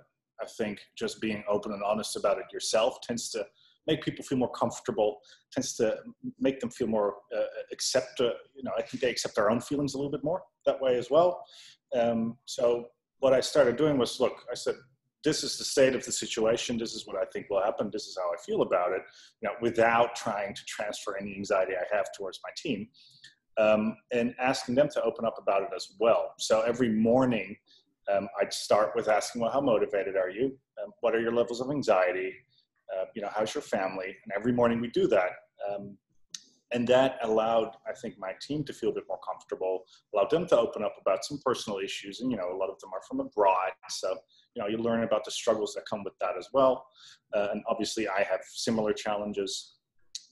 So I think this was a way for a lot of people to open up a little bit more towards each other, to make a topic that I think we all struggle with. 80% of people have anxiety. Some have it a little bit more than others. And obviously during a global pandemic, where the borders are closed, where you can't leave the house, and where your business is struggling, I mean, let's face it, you know, if you don't have anxiety, that will be, you know, you'd be the exception. So I think just being open and honest about it helped a lot, and hopefully, you know, more leaders, more managers, more people will simply do that. I think, you know, being supportive is key, but also understanding how to deal with it. I think there's a lot of popular wisdom out there that is completely incorrect, that cannot, you know, that doesn't necessarily work in your advantage. So reading up on it, opening up about it, and supporting your team, I think, is something that we've done, and that's worked quite well. And it's something that we'll have to continue doing because we're not out of it yet. So I'll leave it at that. Great, thank you so much, Luke. And I think we'll have to leave the whole session with that. There's obviously so much more that we could talk about, and I just want to thank so much to everyone who's joined us on this panel and discussion, for all of your honesty, for all of the great wisdom and insights and stories you've shared. I've learned a lot. I'm feeling really inspired. I hope you've all kept an eye on the chat as well, because there's been some great comments and feedback there for all of you. I just want to wrap up. Just a couple of final announcements. Many of you would have signed up directly through the Pivot on Purpose website, and I'd encourage you, if you're not already signed up, to please join the Think Act Change meetup group, which is at meetup.com/think-act-change, or just go to meetup.com and search for Think Act Change.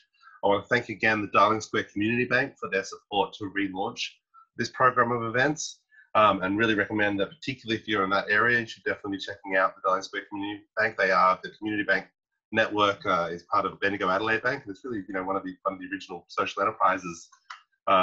Original, but, you know, and a very early social enterprise in Australia, often not thought of as such, we're providing that great community infrastructure and keeping profits in that local community, as so many social enterprises do. I also want to say this is part of a slightly broader program that we're calling Pivot on Purpose. And as you would have heard, and as was reflected in many of the comments, I think particularly for purposeful companies, it is about pivoting on purpose. And we mean that in two senses of the word. We mean pivoting in a way that is congruous with your purpose, that is keeping you on purpose. You know, social enterprises don't just exist to exist, they exist to make a real impact in the world. And so we can't just be pivoting purely to survive. We've got to pivot to continue to pursue our purpose in new ways. But also pivoting on purpose means being strategic and intentional. I think part of what we heard from some of the stories, you know, with moving feast, for instance, is that that's not just a pivot as a reactive response to COVID. That clearly is work that was already happening, is a focus, it's on purpose, both in the sense of being aligned to mission, but it's also deeply thought out and strategic. It's not just reactive, it's not just survival. And so that's, you know, something that I think we all need to try and cultivate at the moment, is what we're calling that pivotability, which is that collection, that bundle of skills, that bundle of mindsets, that bundle of techniques that helps us be really adaptive to a rapidly changing world. And so to help everyone better gain those skills, we're not just talking about it as we are tonight, we're also offering a set of masterclasses to help you actually hone the skills and develop more of those insights that can help you be really nimble and really impactful in a changing world.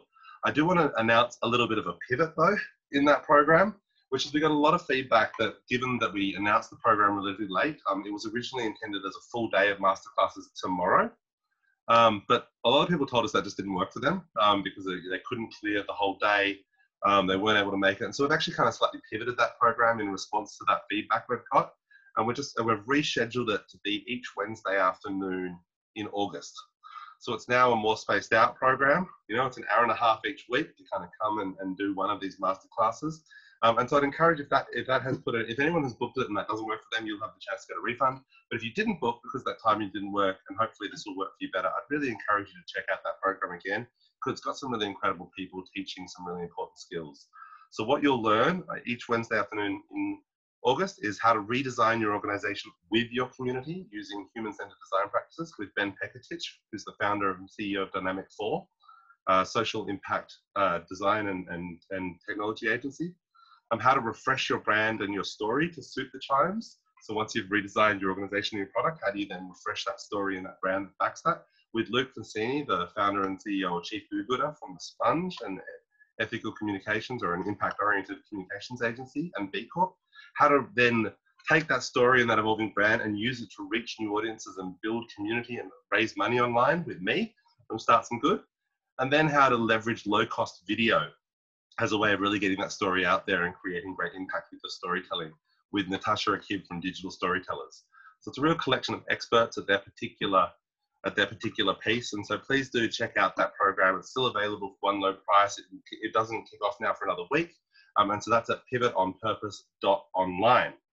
And then finally, I need to give a strong plug to SECNA, the Social Enterprise Council of New South Wales and the ACT, because my chair is on the panel. And as the deputy chair, I want to encourage anyone who's in New South Wales to please check out our new state and territory peak body. That's SECNA, secna.org.au. And of course, if you're anywhere else in Australia, you should check out your local state peak body as well, so you can be part of this community. We've heard a lot about the importance of community, about the importance of trusted relationships and helping us pivot quickly when the situation calls for it. So if you're interested in the social enterprise sector, if you're running a social enterprise yourself, if you're planning, if you just want to be in and amongst this community, you don't have to be running a social enterprise. You can be an associate member as well to be part of Connected Community. So check out your respective state bodies, SECNA in New South Wales, SENVIC in Victoria, QSEC in Queensland, and there's one, I think, in every state and territory now. And you can find all of them at asena, asena.org.au, which is now the national kind of peak of peaks.